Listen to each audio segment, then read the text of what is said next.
Gentiles I magnify mine office.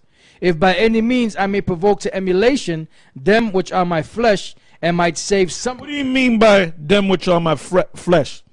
The ones that he came up with. He got circumcised, they got circumcised. He kept the Sabbath, they kept the Sabbath. He kept the Passover and the high holy days, they kept the Passover and the high holy days. That's why he said he was a Hebrew of Hebrews. Matter of fact, give me that. Was that in Philippians? Philippians 3, yep. Go ahead. This is Philippians chapter 3, verse 3. For we are the circumcision which worship the Most High. Now, what did he mean by? Now, a lot of these idiots out here can't even get over the term circumcision to the uncircumcision. The circumcision were Israelites that were raised up in Jerusalem, that kept the laws from childhood, from birth, up until their death. The uncircumcision were Israelites that were outside of the circle of Israel, the land of Israel or Jerusalem, and then they lost who they were. Confusion of faces. Go ahead. For we are the circumcision which worship the Most High in the. We are the Jews, meaning the Jews, Judah, Benjamin, and Levi. Go ahead. And rejoice in Yahushua, and have no confidence in the flesh, though I might also have confidence in the flesh. If any other man thinketh that he hath whereof he might trust in the flesh, I more. Circumcised the 8th day. He was showing you how deep he was in keeping the laws, statutes, and commandments. If you want to have a contest on who's more of a Jew, I beat all of y'all. Go ahead. Circumcised the 8th day. What was that a custom of? A law of Israel. So if he was circumcised on the 8th day, his parents had to know that they were Israelites, right? His parents had to know the laws, statutes, and commandments. Go ahead. It says, of the stock of Israel. Of the stock of Israel. That's why the Lacedaemonians, let's get that in the Apocrypha. What is that? Second Maccabees, the 12th chapter? Yeah, get the book out. So when you guys, Second Maccabees 12, and I think it starts right from the top. So you guys that follow these other groups, that's on you. We gave you the truth. You chose not to accept the truth. Some of you guys are following Harold Camplin, thinking that 5:30, oh shit, the rapture's gonna come. And a lot of jakes is following that damn madness, man. A lot of these damn black-ass women are doing the same damn thing. So read the scripture, then read from the book. Go ahead. I'm sorry, First Maccabees 12. I stand corrected. Go ahead. First Maccabees 12 and 1. Now when Jonathan saw that the time served him, he chose certain men and sent them to Rome for to confirm and renew the friendship that they had with them. He sent letters also to the Lacedaemonians and to other places for the same purpose. So they went unto Rome and entered into the Senate and said, Jonathan the high priest and the people of the Jews sent us unto you to the end you should renew the friendship which you had with them, and league as in former times. Upon this the Romans gave them letters unto the governors of every place, that they should bring them into the land of Judea peaceably. And this is the copy of the letter which Jonathan wrote to the Lacedaemonians. Jonathan the high priest, the elder of the nation, and the priest, and the other people of the Jews unto the Lacedaemonians, their brethren, send greetings. There were letters sent in time past unto Onias the high priest from Darius, who reigned then among you, to signify that you are our brethren, as a copy here underwritten doth specify. At which time Onias entreated the ambassador that was sent honorably, and received the letters wherein declaration was made of the league and friendship.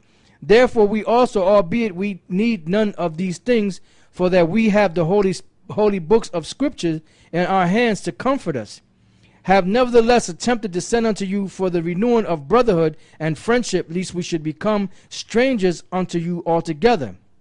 For there is a long time past since you sent unto us. We therefore at all times without ceasing, both in our feasts and other convenient days, do remember you in the in the sacrifices which we offer, and in our prayers, as reason is, and as it becometh us to think upon our brethren. And we are right glad of your honor. As for us, as for ourselves, we have had a great trouble and wars on every side, for as much as the kings that are round about us have fought against us. Howbeit we would not be troublesome unto you, nor to others of the confederate and friends in these wars. For we have help from heaven that succoureth us, so we are delivered from our enemies, and our enemies are brought under foot. For this cause we chose Numenius, the son of Antiochus, and Antipater, the son of Jason, and sent them unto the Romans to renew the amity that we had with them and the former league. We commanded them also to go unto you and to salute you and to deliver you our letter concerning the renewing of our brotherhood. Wherefore now you shall do well to give us answer at... No, it's coming up. And this is the copy of the letter which Onias sent. Arius, king of the Lacedaemonians, to Onias the high priest, greetings. It is found in writings that the Lacedaemonians and the Jews are brethren, and that they are of the stock of Abraham. Meaning they were Israelites. So a movie came out a couple of years back called The 300 or 300 with King Leonidas. And you notice in the movie they had, what's this guy that played him? Gerard Butler. Now, they said when you play this role, you got to get in shape, you got to build your muscles up, and you got to have this big, bushy beard. And it's showing you right there that they were Jakes, but they had Edomites playing a role, but they were really Israelites. All right? Speak for a minute. I'm going to go get...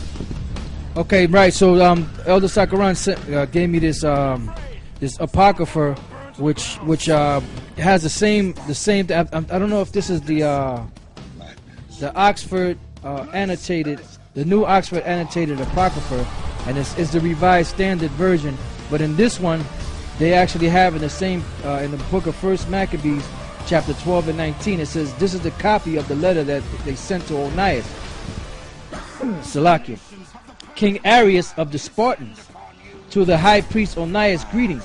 It has been found in writing concerning the Spartans and the Jews that they are brothers and are of the family of Abraham. So basically it's telling you that the Spartans, which were the Lacedaemonians, those were Israelites. And that's why they fought so valiantly. That's why they fought so honorably and strong. That's Israel. When Esau wants to take down a nation, what does he do? If he ain't dropping bombs on them like the faggot that he is, he gets who? Israelites. That's why when they wanted to take down the so-called North American Indians, what did they do? They got the Israelites, the so-called Negroes, or the tribe of Judah, which were known as the Buffalo Soldiers, to help take down the Gadites, because them Gadites were bad as hell. You know, so those Spartans, those were Israelites, all right, which they call Lacedaemonians. Yeah, so you got the point, right? Okay, now let's go back to where we left off. Philippians. All right, back in Philippians chapter 3, verse 5. Circumcised the 8th day of the stock of Israel of the tribe of Benjamin, and Hebrew of the Hebrews, as touching the law, a Pharisee, concerning zeal. Yeah, because you got this Mr. Goodburger himself, Adiala, the retarded monk, all right, calling us Pharisees. He doesn't even understand the term Pharisee, man. Paul just called himself a Pharisee. You make the terms Pharisee synonymous with evil. A Sadducee is not an evil person, but you had evil Sadducees. Like you had a king, you have good kings, and you have righteous kings. Just because you read a story about an evil king, and a guy come up being a righteous king, well, he's a king, so he must be evil. But that's from eating all them fucking good burgers, you damn idiots. Go ahead.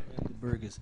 It says, concerning zeal, persecuting the church, touching the righteousness which is in the law, blameless. But what things were gained to me, those I counted loss for Yahushai. Yea, doubtless, and I count all things but loss for the excellency of the knowledge of Yahushai, my Lord, for whom I have suffered the loss of all things, and do count them but dung, that I may win Yahushai. Okay, so let's go back to where we left off in Romans. Hold up, speak for a minute. Right, so we're going to go back here to Romans, because the people that Paul was speaking to in the book of Romans were Israelites. You know, you could read that when you read from the first verse on down. I mean, from the first chapter on down. And that's why he basically what he was telling those Israelites in Rome, it says, I say then, have the Most High cast away his people. Why? Because they were of his people. They were the people. Why did he say that? Because they were the people of the Most High also. That's why he said, has the Most High cast away his people, the Most High forbid. Yeah, because you're going to understand that Romans 11 chapter, just like Romans the 9th chapter.